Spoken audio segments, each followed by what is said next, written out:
Welcome everyone. You are watching the Vintage Sewing Machine Garage YouTube channel, and if you are new, this may be the first time you've ever landed at this channel. Who knows? Or you may have been watching this channel for over 10 years. Who knows? I never know because so many new viewers come to the channel. This channel has been set up. It has been running for 10 years. Never been commercialized. The only way that any of my viewers can help support my efforts is through Buy Me a Coffee. All of my videos have a Buy Me a Coffee link, and the homepage has that same link. And if you click on it, it takes you straight to my own Buy Me a Coffee page. You'll recognize it instantly. You'll see the lovely two-tone Singer 301. And if you would consider donating at whatever level you like, it will help me to purchase machines and save them and get them here on the channel so we can go through the process of overhauling them and displaying and demonstrating the techniques for that. And hopefully it might help you with your own machine, or maybe a friend's machine or a relative's machine, or maybe you just enjoy watching people fix things. I personally have spent time in the past watching people decorate pastries and cakes, and don't ask me why. But I found it very relaxing to watch people create fancy French pastry or whatever.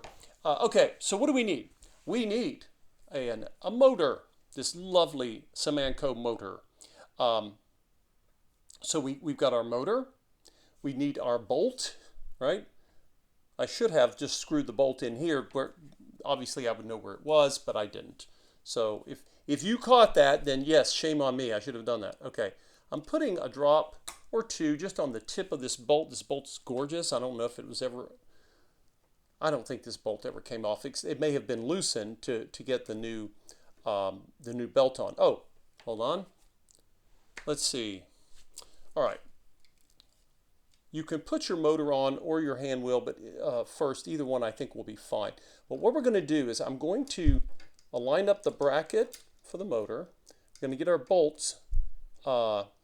Make sure, by the way, your bolt should have a washer. Make sure it does. It helps seat the bolt up against this bracket. Remember, this bracket is holding a pretty heavy motor. You know, this motor isn't junk. It just isn't. And I'm just hand turning it. Hold the motor with your hand like I am on the right, okay? Because if you don't, it's going to go whacking onto your machine, and I don't care if your machine has already got scratches. Nobody wants to damage the paint on their machine, and there's no need to do that. All right. And I'm just going to make sure I just have enough pressure on the bolt just to keep this thing still. Okay, we're going to move it again. We just want it to be still and be quiet. So while we do the rest of our work here. Okay, what's next? All right, this is a wonderfully simple mechanism that was used for generations on machines. It starts to change when we get into the 60s and 70s. But you have a clutch knob, you have a clutch knob washer, okay, and these are going to go on before the hand wheel does. Now, excuse me, no, we're going to put we're going to put our hand wheel on first, and then, okay, going to put a little bit of oil in this lovely hand wheel. A little oil there and there. Sorry, folks. That's what happens when you try to multitask. You start telling people to put on their washer before their hand wheel. And even though I've done it hundreds of times, so please forgive that. All right, this washer is, yeah, it's gorgeous. I mean, it says Great Britain. I think that's what it says. They even engraved the washer. I mean, come on, really? Okay, so again, we're going to put our washer on, and it has two teeth, right? And what's very curious is one of the teeth, or maybe they're called the flange, angles up, but then the other one doesn't. I find that very curious. Okay, I'm going to put it just like that, and now our clutch knob is the last to go, and we'll go ahead and put some oil on the threads of that. Just all right, And by the way, I have also put I think I already did this, put a drop of oil right here where there's a little set screw for the knob. All right, now I've shown this before. I'll show this to you again. This is a very common thing that people do to themselves, and they don't know it, and they get really frustrated because the machine won't, the needle won't move, or it moves in a weird way. This washer is just sitting here. I mean, it's just there. I didn't even put oil on the back of it, which I could have to maybe try to get it to hold on. This is what I want you to notice. When you put eventually you'll get the hang of this and it won't matter. And we're on the back of the machine. When you're putting your knob on, pay close attention, because if that washer unseats itself, it won't work and your machine won't run, okay? Now, you'll notice that when I turn the knob, well, wait a minute, it's loose, it won't tighten. Why? Because our set screw is not out far enough. We need to loosen the set screw, that's that little tiny one, and make sure you have your towel, because if you lose that screw, you're going to have to get another one if you can't find it. Okay. All right, now it has snugged down. You'll feel the washer, you'll feel the knob snug down, and then I can turn it back toward the front of the machine, and that loosens it for bobbin winding. But we have to crawl before we walk here. So bobbin winding will come later. That is not my biggest priority at the moment. Okay.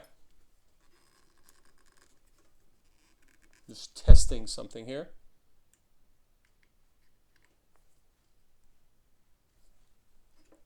All right.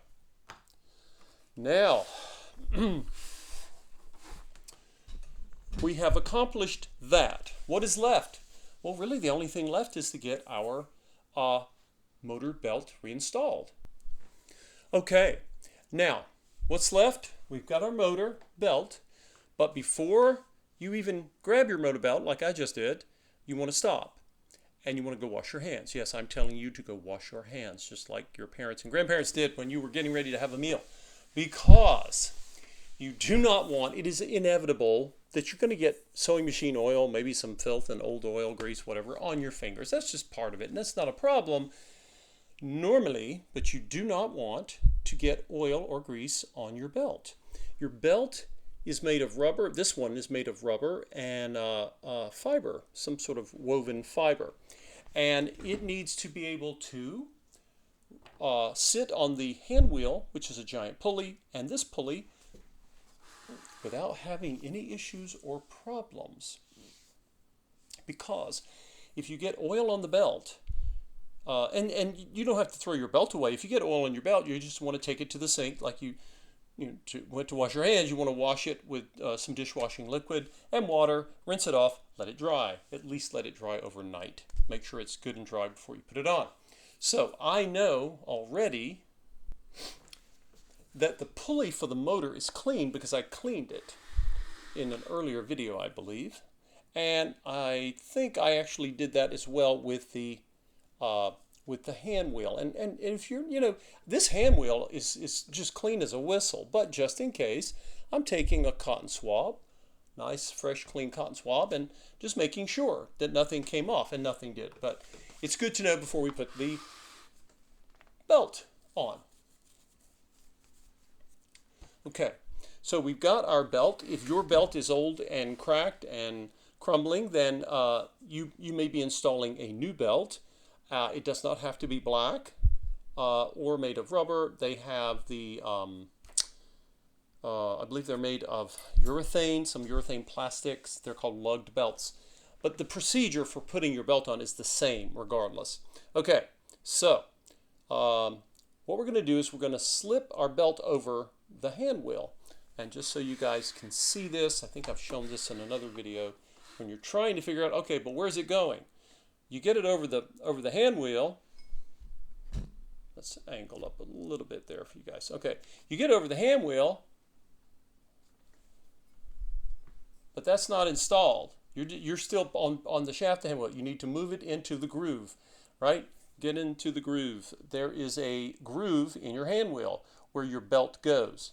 And you'll know it because the belt should seat nice and it just fits like a hand in a glove there, okay? Now, keep that in mind. Sometimes belts might pop out of that groove, but that's easily fixed, okay? And you'll know pretty quickly if that happens. All right, what's next? We're going to remember our bolt. We've got our bolt here that's been holding our motor. Motor's been waiting on us. Shift our angle just a bit.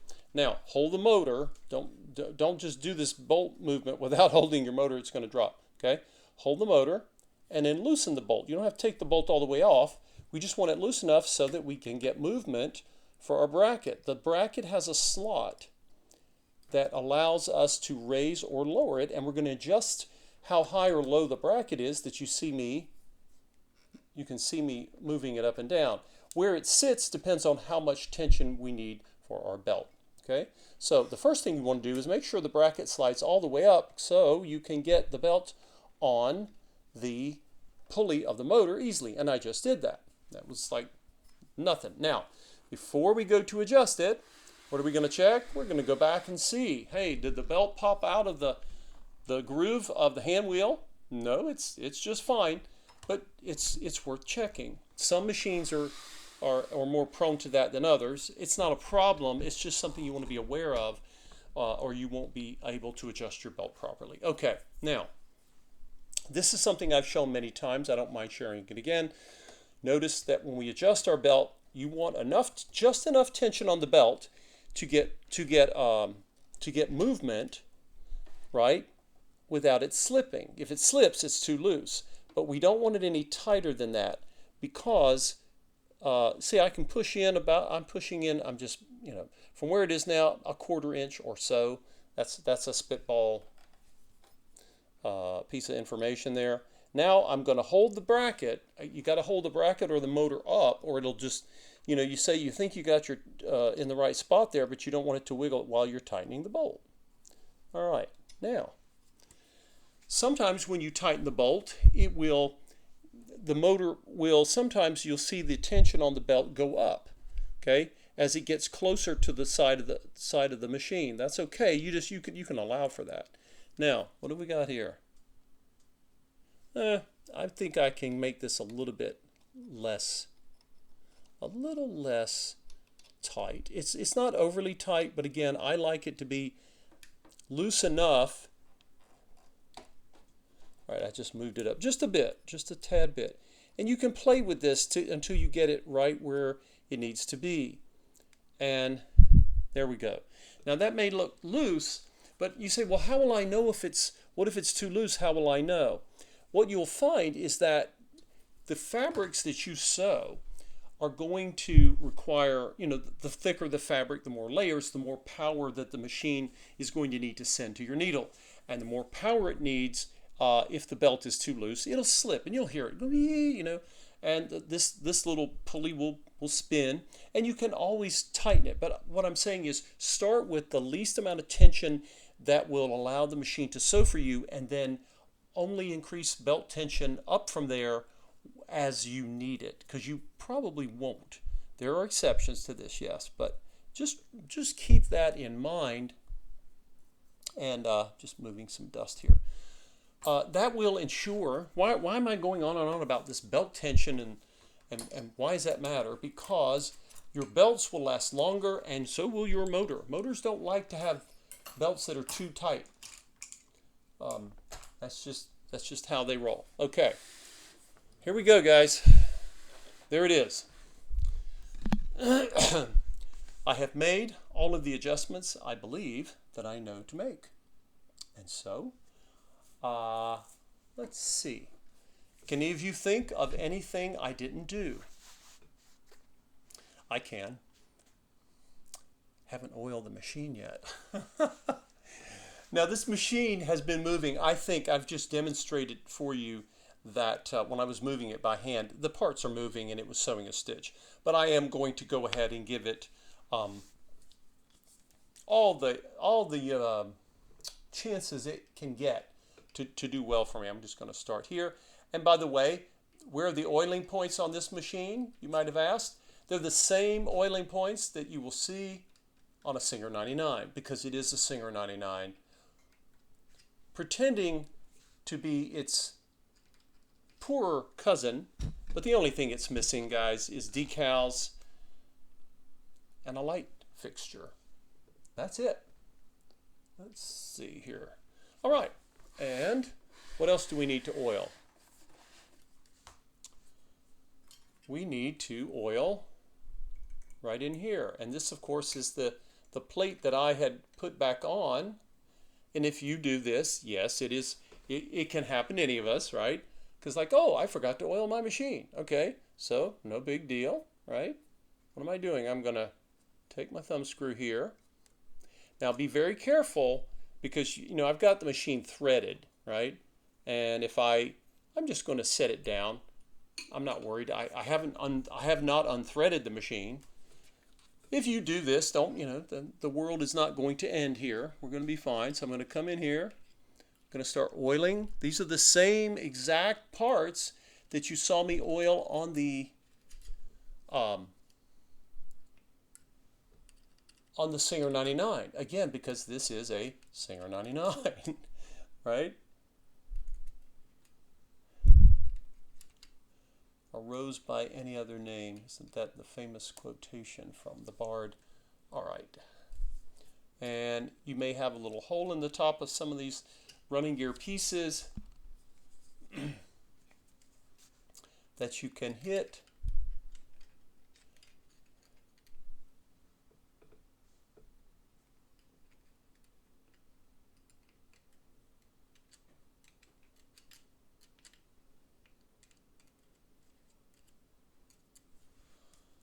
All right, we're not done, of course, because we haven't oiled the underside. Well, actually, I actually didn't I? I oiled a good bit of that underside, folks. Why do I say that? Because I was trying to figure out why the stitch length adjuster was not adjusting properly, and I believe I may have oiled all of those parts below. Yeah, I think I did. But I know you guys will catch it if I didn't, and you'll tell me. And I actually appreciate it when you do that. So,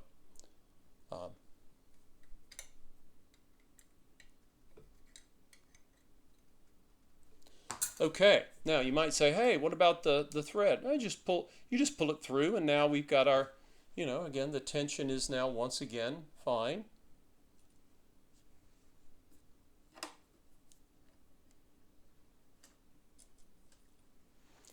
If there's any doubt,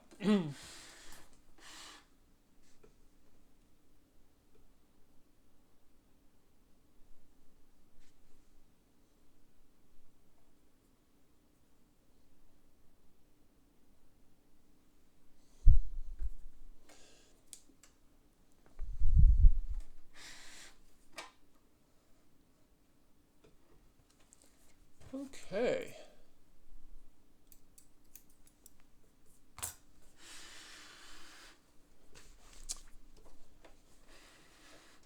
All right, everyone. That is the oiling and preparing of the Spartan sewing machine to hopefully sew a stitch. So stay tuned. In the next video, it's put up or shut up time. Did all of this effort of mine amount to anything other than videos, demonstration videos for you guys? That's wonderful. That's the reason this channel exists. Don't get me wrong. But in terms of the machine itself, well, we're about to find out. Thank you all for watching and supporting the channel, and I will see you in the next video when we are going to see if my work is done or if I have more to do. See you then.